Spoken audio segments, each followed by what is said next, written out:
As many of you know, GIST used to be one of the most feared types of cancer, partly because it was not known as GIST at the time. There was some confusion about whether this even was a cancer. Was this simply some sort of a peculiar growth of cells that wasn't cancer? But it was always bizarre to those of us in the field because some patients who thought they had a benign proliferation would have the disease come back, spread, metastasize, and could die from that disease. So it never made sense, and it was really quite clear throughout the dark ages of the 1970s and the 1980s and the 1990s even, that our pathology colleagues did not have the right tools to identify just what was a benign process where cells were growing but were not really cancer cells versus what was a true cancer that looked like a benign group of cells. When we look back over some of the diagnoses from the 1990s, we realized that it was impossible for the pathologists of the day to really separate what was a malignant GIST from what was some other benign proliferation or what was a malignant sarcoma of a different type. The tools simply weren't good enough. I want to give a little bit about the background and history of the development of STI 571 or Gleevec. It started in about 1993. I had just begun to test some compounds that I thought would work for CML by inhibiting the target that drove the growth of that leukemia, an enzyme called the Abl tyrosine kinase. We wanted to expand the spectrum and determine whether it shut down any other enzymes in that family. And as it turned out, I had some cell lines in my lab that were driven by the KIT tyrosine kinase. And so we put STI 571 on those cells, and remarkably, it actually killed those cells. So we began to look at the enzyme. It was actually quite clear that it also inhibited the KIT tyrosine kinase. And then in 1998, actually a good friend of mine from Japan showed that the majority of patients with gastrointestinal stromal tumor had their tumors driven by an activated KIT enzyme. What happened was that the science advanced. Colleagues in Osaka, Japan did a terrific job of identifying a mutation that activated a signaling path inside GIST cells. And this signaling path meant that a receptor that at the end of it had an enzyme. Inside a cell, an enzyme could be linked to something that poked through the cell and would be down here. So the outside is looking around, and once it gets a signal, it grabs something, and then the inside enzyme starts signaling. But that shouldn't happen all the time. What our colleagues in Osaka found was that a mutation could twist that enzyme so that it's no longer under the control of whether anything's bound or not. It's always signaling. And what that means is that that signal keeps the GIST cells alive and keeps them growing. That was a breakthrough paper to identify the mechanism. At the end of their paper, they said perhaps someday somebody might develop an antibody or some other way of shutting down that signal. Well, it turned out we didn't need to wait for an antibody. A close colleague and friend, Dr. Brian Drucker, was developing a breakthrough drug to shut down a similar signaling problem of a different enzyme in leukemia. And it had a very similar problem. There are two proteins, one of which is called Abl, and Abl could signal. But with a mutation called a translocation, the BCR protein and the Abl protein would come together, and suddenly, by being attached, the control was lost from Abl, and it would signal uncontrollably. Now, for many years, people argued about whether that actually was important to the leukemia, but Dr. Drucker was convinced that that constitutive activation, that constant signaling, was key to keeping the leukemia cells alive, and he worked closely with a company known as Novartis that had a drug on the shelf that could shut down that signaling, and he proved that shutting down that signaling could treat the leukemia. So Dr. Drucker also shared with me that his work had identified that the same drug, a drug at that time known as STI 571, now known as imatinib or commercially known worldwide as Gleevec, that drug could shut down not just the BCR enzyme, but it could also shut down the KIT enzyme. So we wanted to test that.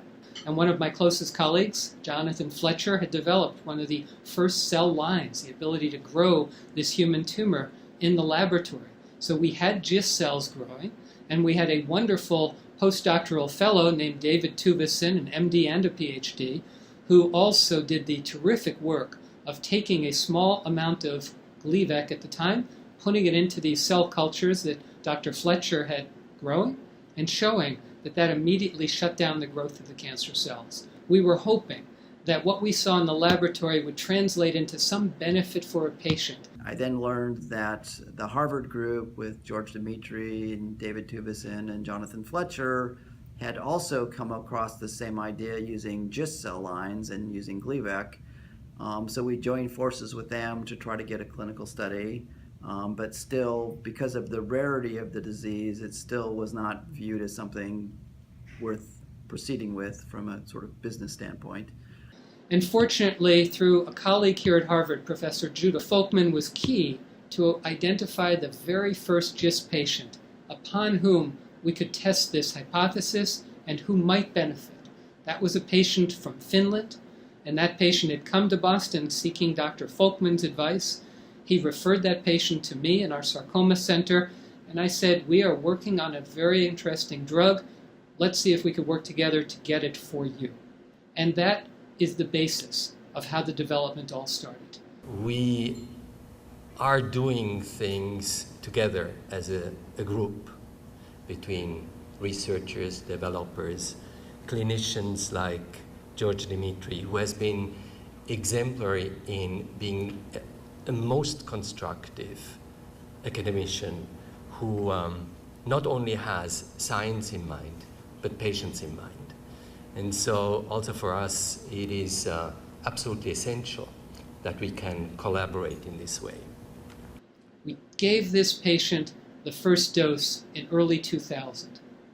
Within a month, we saw a dramatic benefit in that patient. The patient felt better, the tumors were smaller, and the fact that this worked, and it worked so quickly with such wonderful tolerance, really told us we were on the right track and was the basis for our ability then to expand our studies initially to 4 centers, Helsinki, Boston, Philadelphia at Fox Chase Cancer Center in Oregon, and then from there, with the collaboration of the U.S. National Cancer Institute, we had a much larger study, more than 700 patients participating in a very large NCI-sponsored study that was really part of what expanded our knowledge about this disease. At the same time that our colleagues in Europe expanded their studies with a 900-patient study that included Europe as well as Australia.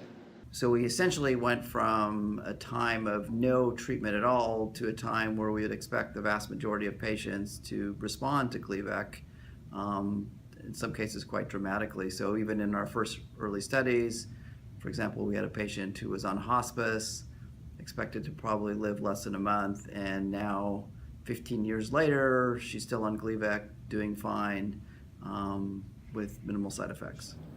Anita has just had her first post-CAT scan.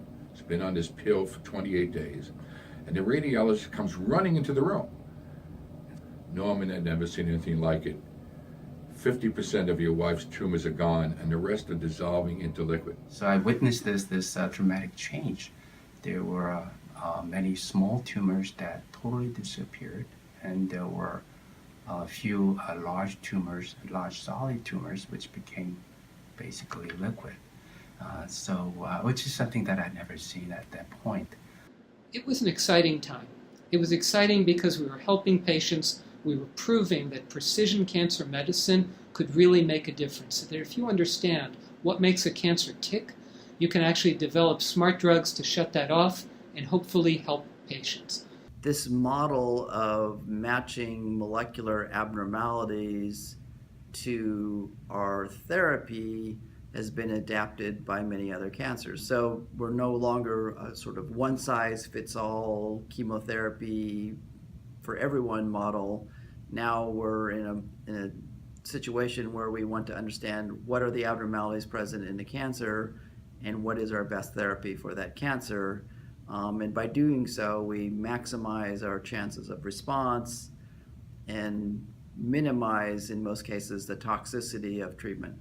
So CML, imatinib, and gastrointestinal stromal tumor have opened up an entire new area of precision, personalized medicine. And then as years went on, other drugs evolved. And the era of targeted medicine, which began with Gleevec, which began with CML and with GIST, began to evolve as a drug called sunitinib and a drug called regorafenib came along, and each of these drugs added to the lives of these patients. So for me, and for patients worldwide, GIST has really been the proof that science can overcome cancer.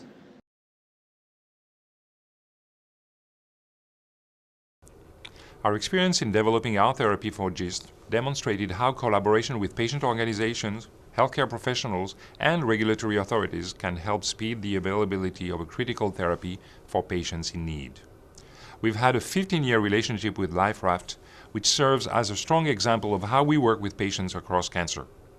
We look forward to continuing our work together to address the needs of patients with GIST, as well as sharing the lessons we've learned with the greater cancer community.